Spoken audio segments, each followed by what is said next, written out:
हाय दोस्तों, नमस्कार, राम राम, सलाम, जय माता की। आज मैं आपको एक कहानी सुनाने जा रहा हूँ। वो ध्यानपूर्वक सुनिएगा। अगर आपको पसंद आता है तो लाइक करें, कमेंट करें और सब्सक्राइब करें। आज एक ऐसी कहानी मैं सुनाने जा रहा हूँ जो काल्पनिक नहीं है, रियल की घटना है। रियल में ये घटना आंखों देखा हुआ और सुना हुआ ये घटना है। मैं आप लोगों को बताने जा रहा हूँ। ये कहानी एक ऐसी लड़की की है जो महलों में पूरी बचपना हर चीज महलों में बीता और शादी के बाद उसका जो है कि एक झोपड़ी में रहना पड़ा और कैसे अपने जीवन को यापन की, उसके बारे में आपको कहानी बताऊंगा।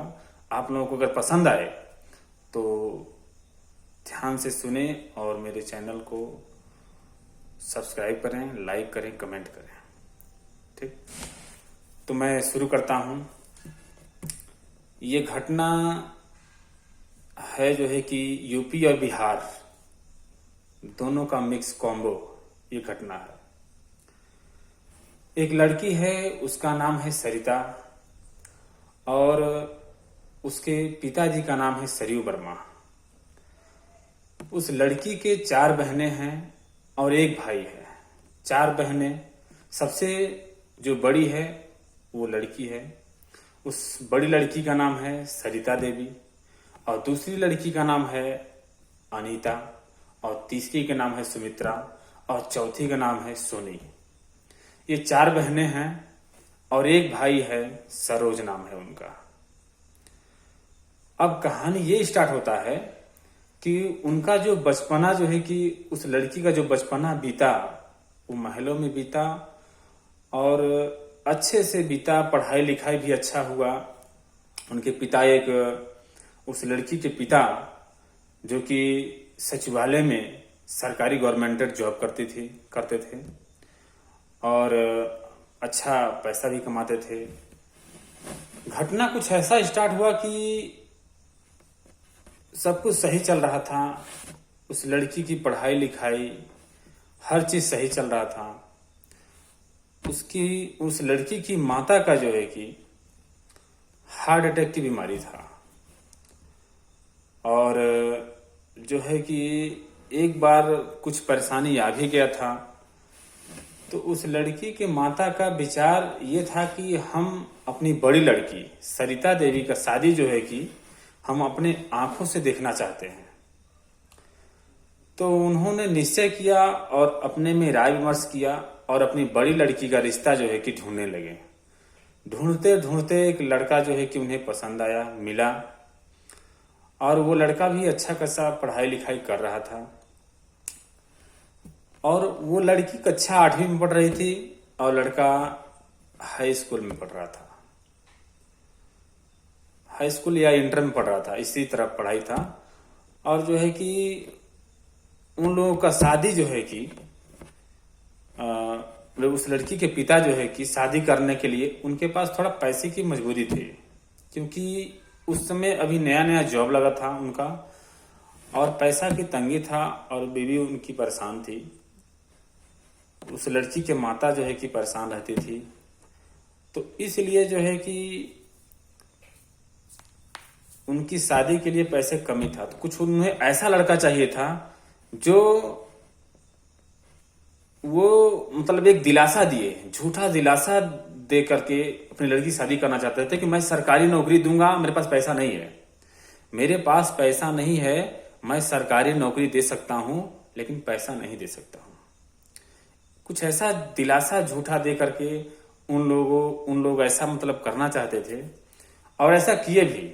उन्हें एक लड़का मिल गया जो है कि लड़का मिलने के बाद लड़के के पिता से ये सारी प्रस्ताव रखा गया, विचार रखा गया और उन्हें बताया गया कि हम पैसा नहीं दे सकते, हम नौकरी दे सकते हैं। आपका लड़का पढ़ लिख रहा है, हम नौकरी लगा देंगे बट पैसा नहीं देंगे। तो लड़के के पिताजी राजी हो जाते हैं और शादी जो है कि हो जाता है।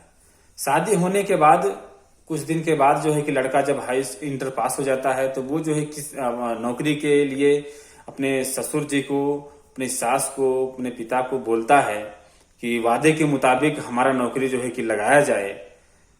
तो वो लोग एग्रीमेंट मतलब मना कर देते हैं कि नौकरी क्या हमारे जेब में है, मैं नौकरी नहीं लगा सकता। ठीक है, ये तो बात हुआ जो हुआ। ठीक, इस बात को लेकर थोड़ा गाली गलौज भी हो गया था, सास ससुर में हो जाता है, हो गया। ठीक है, अब रही बात लड़की की कहानी। शादी होने के जस्ट बाद की कहानी क्या है। लड़की तो महलों में राज की थी, महलों में रही थी, पली बड़ी जो है कि अच्छे से खान पियान, रहना पढ़ना, पढ़ाई लिखाई हर चीज अच्छे से हुआ था। तो वो लड़की जब आई यहाँ पे ससुराल में, तो यहाँ पे उसे रहने के लिए घर नहीं था। एक ऐसी टूटी झोपड़ी था जो खपरैल मिट्टी का घर था, उसी में उसे रहन बसन करना था, गुजर करना था। और वो बेचारी महलों में रही थी, किसी तरह जो है कि ये मिट्टी घर में आके रहने लगी। धीरे धीरे कुछ दिन बीता तो लड़के दो भाई थे, तो आपस में भी वो अलग हो गए, अलगौजी हो गया। तो अब लड़की अकेली हो गई, तो समझ लीजिए कि रहने के लिए घर कम पड़ गया। तो वो लड़की बेचारी जो है कि जो एक कंकड़ नहीं उठाई थी, वो लड़की खुद से मिट्टी ढो ढो करके मिट्टी का ही दीवार खड़ा की। उसके बाद में खुद से अपने हाथों से, दोनों मिल करके खुद से अपने हाथों से वो लोग खपरैल का घर बनाए। खपड़ा खुद हाथों से पाथ पाथ के उसे पका करके एक खपरैल का घर बनाए और अपना जो है कि गुजर बसर चालू किए रहने के लिए। और पकाने के लिए जब लकड़ी नहीं था, उपरैल नहीं था, तो वो लड़की बेचारी जा करके जंगलों में वो जा करके वो दौरी लेकर के, बोले तो लेकर के, बोरा लेकर के, और वो खोजती थी वो जो भैंस गांव में और जो होता है, गाय गोरू जो होता है, वो जो है कि जो खेत में कर देता है लेटरिन, तो उसको जब सूख जाता है तो वो ऊपरी बन जाता है, तो कंडा बन जाता है। तो कंडा चुनती थी, अपने हाथों से चुन चुन के लाती थी और खपड़ा का घर बनाई। अपने से खपड़ा पाथी, मिट्टी सानी, पकाई। उसके बाद में खपड़ा से अपना खुद घर से बांस बल्ली लेकर के खुद अपने से ही वो घर को बनाया। उन लोगों ने बहुत मेहनत किया। मेहनत करने के बाद उनके जो होते हैं, जो परिवार होते हैं, फैमिली वाले भी, वो भी थोड़ा प्रताड़ित करते थे। पढ़ाई लिखाई भी बंद हो गया, लड़की के हस्बैंड का पढ़ाई लिखाई भी बंद हो गया। उसके बाद में क्या होता है, पढ़ाई लिखाई बंद होने के बाद अब रही बात, भाई बच्चे हो गए, बड़ी बच्ची हो गई, फिर एक बच्चा हुआ, तो 2 बच्चे, एक बच्ची और हो गई, 3 बच्चे हो गए। तो इस तरह जो है कि अब खर्च जो है कि गरीब में था। कहने का मतलब ये है कि मिडिल क्वालिटी आदमी के लिए एक खर्च चलाना बहुत मुश्किल पड़ जाता है।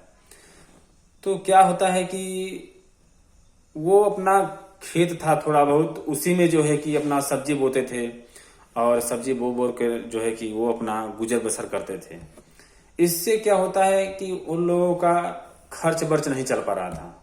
तो क्या करते हैं कि वो लड़की का जो हस्बैंड है वो अपना फैमिली छोड़ करके बाहर दिल्ली कमाने चले जाते हैं। उस समय पेमेंट मिलता था 3,000 रुपये मंथली, 2,000 रुपये मंथली, 1,000 रुपये मंथली, इस तरह सैलरी मिलता था। तो किसी तरह वो लोग काम कर करके अपना जो है कि परिवार जो है कि चलाए। जब खेत में धान पक जाता था या धान लगाना होता था, तो वो औरत जो है कि अकेले 1-2 लेबर लेकर के अकेले जा करके बच्चे को एक पुआल पे, वही मतलब जो धान का जो होता है पाती, उस पे सुला करके और वही धान काटती थी। अपने से बांधना, अपने से सब कुछ करना, मतलब घर स्ट्रगल। वो लड़की महलों की रहने वाली लड़की इतना मेहनत करती थी और उसके घर वाले क्या किए, लड़की के माता पिता क्या किए, भाई बहन क्या किए, उसको त्याग दिए। उससे कोई रिश्ता नाता नहीं रखे, सब त्याग दिए। क्यों त्याग दिए? क्योंकि रीजन था वो लोग नौकरी नहीं दे पाए। वादे के मुताबिक गच करके, एग्रीमेंट कर करके कि हम नौकरी देंगे, हम पैसा दहेज नहीं दे सकते, हम नौकरी दे सकते हैं, एग्रीमेंट कर करके शादी हुआ। तो उस एग्रीमेंट के मुताबिक क्या किए, वो लोग नौकरी नहीं दे पाए। इस वजह से उसके हस्बैंड नाखुश थे और वो ससुराल से अपना रिश्ता तोड़ दिए, और ससुर लोग भी उनके रिश्ता उनसे तोड़ दिए, और साले भी उनका रिश्ता तोड़ दिए। आना जाना बंद हो गया। वो लड़की को और भी दिक्कत होने लगा, किसी तरह का कोई सहयोग नहीं मिलता था। उसके सास ससुर, लड़की के सास ससुर और जो भी हैं परिवार वाले, कोई हेल्प नहीं करते थे। किसी तरह वो जीवन यापन की।